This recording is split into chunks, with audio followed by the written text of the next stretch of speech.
14 জনের মধ্যে আজকে 11 জন শেখরুদ্দিন আলী চেয়ারম্যান সহ 11 জন হাজির ছিল আর 3 জন পলাতক ছিল।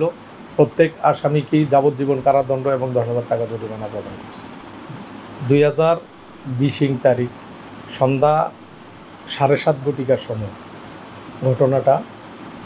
এই ঘটনাকে কেন্দ্র করে আসলে পুলিশ বাদী হয়ে, আপনারা হয়তো বাদীর নাম পাইছেন, বাদী হয়ে কোতোয়ালি মডেল থানায় একটা মামলা করছে যে তাকে সেই ছিনতাই করতে যাইয়া মানে তাকে গণপিটুনিতে তাকে নিহত করা হয়েছে। পুলিশ বাদী হয়ে মামলা করার পর পরবর্তীতে তার মা বিজ্ঞ আদালতে স্পেসিফিক্যালি কালীরবাজার ইউনিয়নের চেয়ারম্যান শেখরুদ্দিন আলী চেয়ারম্যান সহ নাম উল্লেখ করে 15 জনের বিরুদ্ধে মামলা করছে।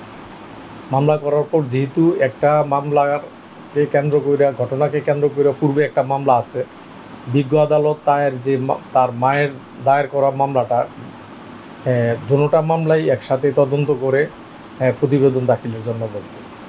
পরবর্তীতে পুলিশের দায়ের করা যে মামলাটার সাথে ট্যাগ করার পর মামলাটার সর্বশেষ সিআইডি ঢাকা এটা তদন্ত করছে। তদন্তকালীন সময়ে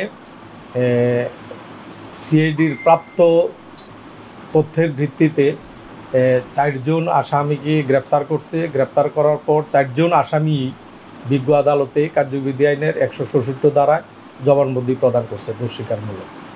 জবানবন্দির প্রেক্ষিতে এই 4 জন আসামি যে জবানবন্দি দিছে, 4 জন আসামির জবানবন্দিতে যাদের সম্পৃক্ততা বা যাদের নাম বলছে সিআইডি যে তদন্তকারী কর্মকর্তা, এই 14 জনকে অভিযুক্ত করেই বিজ্ঞ আদালতে চার্জশিট দাখিল করছে।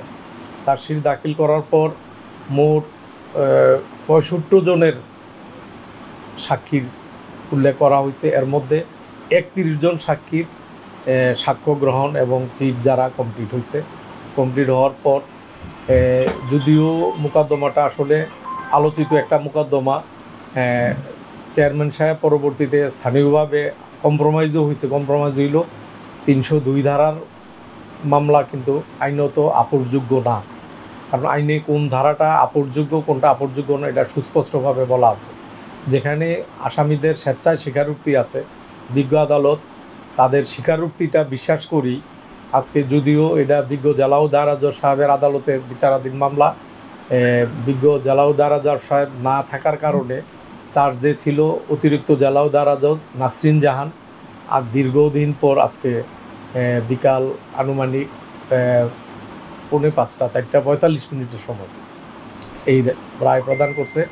এই রায়ে 14 জনের মধ্যে আজকে 11 জন শেখরুদ্দিন আলী চেয়ারম্যান সহ 11 জন হাজির ছিল আর 3 জন পলাতক ছিল। প্রত্যেক আসামিকেই যাবজ্জীবন কারাদণ্ড এবং 10,000 টাকা জরিমানা প্রদান করছে। এই মামলার বাদী পক্ষ সন্তুষ্ট কিনা? বাদী পক্ষ তো আসলে সন্তুষ্ট বলতে যে বাদী তাৎক্ষণিকই যে ডিসিজডের মানে যে মারা গেছে পারভেজের বোন এবং ভগ্নিপতি কুটি ছিল, তারা বলেছে যে আসলে আল্লাহর বিচার হয়তো আল্লাহ যে করেছে এটাই সত্য।